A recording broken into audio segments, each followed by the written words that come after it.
Internet پر بہت سی videos دیکھنے کو مل جاتی ہیں جو کئی واقعات کو بیان کرتی ہیں، جن میں ماضی کے قصے، موجودہ حالات کی ریسرچ اور مستقبل میں انسان کی ہونے والی عجیب و غریب ترقی کو بیان کرتی ہیں۔ وہیں کچھ ایسے واقعات بھی ملتے ہیں، ہو سکتے ہیں آپ نے انٹرنیٹ پر اس بارے پہلے بھی کچھ ویڈیوز دیکھی ہوں گے، جسے رشین ایکسپیریمنٹ کہتے ہیں۔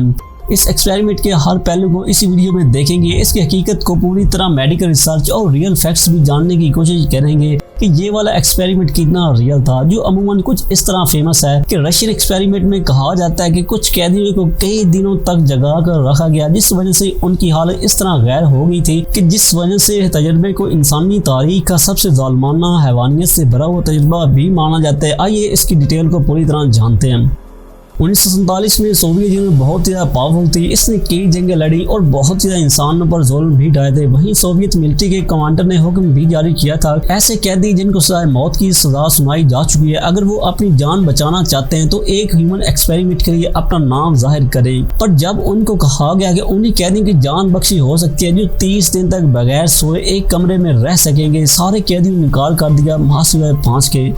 ان 5 کو ایک کمرے میں رکھا گیا جہاں ان کے کھانے پینے، ٹائلٹس، ایون انٹرٹینمنٹ کے لیے کچھ بکس بھی دی گئی۔ آپ یوں کہہ سکتے ہیں ہر چیز ان کے لیے اویلیبل تھی اس کمرے میں سونے کے لیے۔ ان قیدیوں پر خفیہ نظر رکھنے کے لیے اس کمرے کی دیوار میں ایک ایسا شیشہ بھی لگایا گیا جس میں باہر کے لوگ اندر کے لوگوں کو دیکھ سکتے ہیں، پر اندر والے باہر کو نہیں دیکھ سکتے۔ صرف اتنا ہی نہیں، اس روم میں آکسیجن اور زہریلی گیس جو کوکائن ٹائپ کی تھی، اس کو بھی روم میں چھوڑا گیا تاکہ ان کو نیند آئے بھی سو نہ پائے اور معلوم ہو سکے اگر ایک انسان 30 دن تک نہ سوئے تو اس کی باڈی میں کیا چینجز آتی ہیں۔ اس ایکسپیریمنٹ کو گزرے 3 دن ہو چکے تھے کہ جس وجہ سے قیدیوں کو نیند نہ پوری ہونے کی وجہ سے طبیعت ایک بیمار شخص کی طرح ہو گئی تھی، پر پھر بھی یہ شخص ذہنی طور پر بالکل ٹھیک تھے اور انسانی کی طرح آپس میں باتیں بھی کر رہے تھے۔ پر جیسے دن گزرتے گئے ان کی جسمانی حالت کے ساتھ ساتھ ذہنی حالت بھی خراب ہونا شروع ہو گئی اور یہ سونے کے لیے ترس گئے تھے اور خود سے کو یہاں سے باہر نکالنے کے لیے منتیں بھی کر رہے تھے۔ کچھ قیدی تو یہ بھی کہہ رہے تھے کہ انہیں زندگی سے بہتر ہے کہ موت دے دی جائے، ان کو کوئی بھی نہیں سن رہا تھا۔ ان قیدیوں کے اس روم میں قید جب 9 دن ہو گئے تو ایک قیدی نے اس حد تک چلانا شروع کر دیا کہ اس کے گلے کے ووکلز بھی کئی گھنٹے کے چلانے کی وجہ سے پھٹ گئے اور باقی قیدی اس کی طرف دیکھ کر اسے مدد کرنے کی بجائے اسے گھورتے رہے۔ آہستہ آہستہ 2 باقی قیدیوں نے بھی اس طرح چلانا شروع کر دیا۔ اس کے بعد ایک قیدی اپنی بکس کے پیجز کو پھاڑ کر اسے شیشے پر لگا دیتا ہے تاکہ کوئی بھی شخص انہیں باہر سے نہ دیکھ سکے۔ اس بات کو دیکھ کر ریسرچر نے گیس کو پہلے سے بھی زیادہ بڑھا دیا۔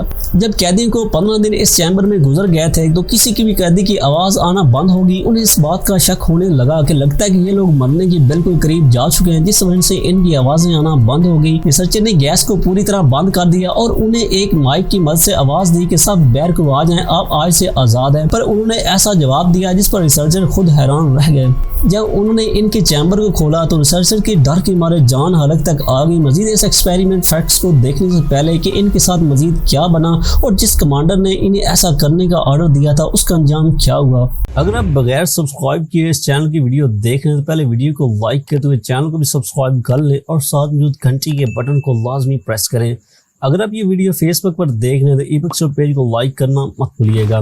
جیسے ہی ریسرچر نے ان سب کو باہر آنے کا کہا اور ساتھ یہ بھی کہا کہ آج سے تم آزاد ہو، تم اپنے گھروں کو جا سکتے ہو، پر انہوں نے بڑی بھاری آواز میں جواب دیا کہ ہم یہی رہنا پسند کرتے ہیں، ہمیں آزادی نہیں چاہیے۔ اس پر ریسرچر بڑا حیران ہوا۔ جب ریسرچر سیکیورٹی گارڈ کو لے کر ان کے چیمبر کو کھولتے ہیں تو معلوم ہوتا ہے کہ یہ فرش پر خون ہی خون تھا۔ یہ قیدی مل کر ایک دوسرے کو نوچ رہے تھے، جن کے جسم پر گوشت بہت کم رہ گیا تھا۔ ان کی سکن پوری طرح کمزور ہو کر گرنے لگ گئی تھی اور ایک قیدی کے پیٹ پر اتنا گوشت کم رہ گیا تھا کہ اس کی نیچے سے آندڑیاں بھی نظر آنے لگ گئی تھی۔ ان کی ایمرجنسی حال کو دیکھتے ہوئے جب ان کو ہاسپٹل لایا گیا تو یہ چلانے لگ گئے، اس لیے کہ انہیں واپس اسی چیمبر میں بھیجا جائے جہاں گیس کو چھوڑا جاتا ہے۔ ڈاکٹر نے ان کو بے ہوش کرنے کے لیے مارفین انجیکشن کا انتخاب کیا۔ یہ انجیکشن اتنا پاورفل ہوتا ہے کہ اگر اس کے انجیکشن کے 3 سے 4 ml ایک صحت مند انسان کو لگائیں تو وہ فوراً بے ہوش ہو جاتا ہے، پر ان کو 8 انجیکشن جو 10 ml پر مشتمل تھے ان کا یوز کیا گیا، پر یہ پھر بھی بے ہوش نہیں ہوئے۔ ان لوگوں کی ذہنی حالت اس طرح غیر ہو گئی تھی کہ انہیں درد کا احساس تک نہیں ہو رہا تھا۔ یہ اس بات پر زور دے رہے تھے انہیں جو بھی کرنا ہے فوراً کرے اور اسے واپس چیمبر میں بھیجا جائے۔